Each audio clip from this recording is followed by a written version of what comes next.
সময়টা ছিল 2014। আমি তখন ক্লাস 4-এ পড়তাম। স্কুল থেকে গরমের বন্ধ দেওয়া হলো 1 সপ্তাহ।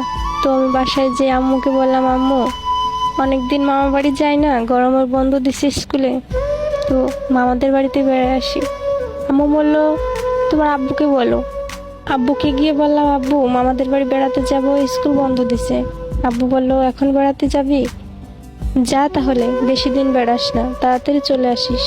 আম্মু বলল আজ তো বৃহস্পতিবার, কাল যাস, কাল তো শুক্রবার, কাল আমি ডাক্তার কাছে যাব, ওখান থেকে ওষুধ কিনে নিয়ে তোর এগিয়ে দিয়ে আমি চলে আসব। খুশিতে আমি আত্মহারা, তাড়াতাড়ি গিয়ে বেগ টেক গুছিয়ে রেখে দিলাম, পরের দিন সকালে যেতে হবে। মামাদের বাসা আমাদের বাসা থেকে বেশি দূর না, 20 টাকার ভাড়া। আম্মু ওষুধ কিনে আমাকে মামা বাড়ি রেখে বাসায় চলে গেল। দিনটা খুব ভালোই কাটছিল আমার মামা বাড়ি গিয়ে। আমরা এক ব্যাচের কয়জন ছিলাম, মামাতো ভাই মামাতো বোন। অনেক ভালো লাগতো মামাদের বাড়িতে গেলে। মাঝখানে একটা দিন চলেও গেল। রোববার সকালবেলা খাওয়া দাওয়া শেষ করে বাড়ির পিছনের বাগানটাতে খেলা করছিলাম কয়জন মিলে। হঠাৎ করে দেখি আমার আব্বু এসে বলতেছে, তামান্না এদিকে আয়। আমি বললাম, আব্বু তুমি কখন আসলা? আব্বু বলতেছে, এই তো এখন আসছি, চল বাড়ি চল। আমি বলতেছি, কেন আব্বু? 2 দিনই তো হয়নি, এখনো আসছি। আব্বু বলতেছে, তোকে ছাড়া ভালো লাগে না, বাড়িটা ফাঁকা ফাঁকা লাগে, চল আমার সাথে চল, বাজার করে নিয়ে ওদিক দিয়ে চলে যাব। সেদিন ছিল হাটের দিন, আমাদের ওখানে হাট বসতো রবিবারে। আমিও জেদি বাচ্চা, আমি বললাম না আমি যাব না এখন, তুমি চলে যাও, আমি কদিন থেকে তারপর যাব। আমার আব্বুর মুখটা কেমন জানি ভারী হয়ে গেল।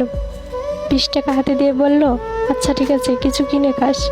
তাই বলে বেশিক্ষণ আর দাঁড়ালো না আব্বু, তাড়াতাড়ি বাড়ির দিকে রওনা দিল।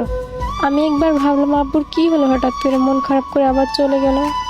ভেবেও আর ভাবলাম না, তাড়াতাড়ি গিয়ে ওদের সাথে আবার যোগ দিলাম খেলায়। দুপুরবেলা খাওয়া দাওয়া শেষ করার পর মামার রুমে যেয়ে টিভি দেখতে লাগলাম। টিভি দেখতেছি কিন্তু আমার মনে কোনো শান্তি হচ্ছে না। চোখ দিয়ে মনে হচ্ছে চোখগুলো কেমন বের হয়ে যাচ্ছে, আমার পরানটা উতলা লাগছে খুব। জানি না কেন এমন হচ্ছে কেন। আমার রুম থেকে একবার বাইরে বের হচ্ছি, আবার রুমে ঢুকছি, টিভি দেখছি, তবুও মনে কেমন জানি লাগছে, চোখ দিয়ে এমনি এমনি পানি বের হচ্ছে, মনের ভিতর শান্তি পাচ্ছি না। হঠাৎ করে কে জানি আমার আন্টির ফোনে ফোন দিছে। ফোন দেওয়ার পর 4-5 জনে মিলে পিস পিস করে কি জানি বলছে। আমার কাছে মনে হচ্ছে ওরা আমার কাছে কিছু লুকাচ্ছে। এরপর আন্টি আমাকে এসে বলতেছে, তোর আব্বু অনেক অসুস্থ, তাড়াতাড়ি চল, বাড়িতে যেতে হবে এখনই। এর ভিতর মামা দৌড় দিয়ে এসে বলতেছে, তামান্না কোথায়? তামান্না, ওকে কেউ কিছু বলিস না, তাড়াতাড়ি রেডি হ, তামান্নার আব্বু বাজার করতে গিয়ে স্ট্রোক করছে। দৌড় দিয়ে ঘর থেকে বের হলাম। বললাম, আন্টি কি হয়েছে? আব্বুর কি হয়েছে? বলতেছে, তোর আব্বু অনেক অসুস্থ, তাড়াতাড়ি চল, কিচ্ছু হয় না, সব ঠিক হয়ে যাবে। এই কথা বলে আন্টিও কান্না করা শুরু করছে। আন্টির কান্না দেখে আমারও খুব কান্না পাচ্ছে। আমি মনে মনে ভাবতেছি, একটু আগেই আমার আব্বু আসছিল আমার কাছে, কি হলো, হঠাৎ এমন হলো কেন? পাশের বাড়ির এক মামার গাড়ি নিয়ে এসে মামা বললো, তাড়াতাড়ি সবাই উঠে পড়ো। সবাই তাড়াতাড়ি গাড়িতে উঠে পড়লো। গাড়ির থেকে নামতে না নামতেই দেখলাম রাস্তা ভরা মানুষ আর মানুষ।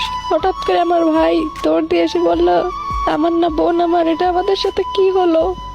বাড়ির উঠোনের সামনে যেতে না যেতেই দেখলাম মরা খাটিয়ার উপর শুয়ে আছে আমার আব্বু। আমার আম্মু ঘরের ভিতর চিৎকার করছে আর কান্না করছে। পাশের বাড়ির চাচিরা আমার আম্মুকে ধরে রাখছে। ওই দিন মনে হলো পুরো দুনিয়াটাই অন্ধকার হয়ে গেল আমাদের জন্য। শুধু আল্লাহকে বলতে লাগলাম, আল্লাহ এটা কি হলো আমাদের সাথে? এত কম বয়সে আব্বু হারা করলো আমাদের, ইতিম বানালো আমাদের। এগুলো বলে কান্না করতে লাগলাম। অল্প বয়সেই বাবাকে হারিয়ে ফেললাম। এখন অনেকটা বড় হয়ে গেছি, ভালো মন্দ বুঝতে শিখে গেছি, কিন্তু ওই অভাবটা না কোনোদিন আর পূর্ণ হবে না। বাবা মানেই হচ্ছে একটা বটগাছ, যে সব সময় ছায়া দিয়ে থাকে। ওই ছায়াটা যখন সরে যাবে না, তখন বুঝবা বাবার মূল্যটা।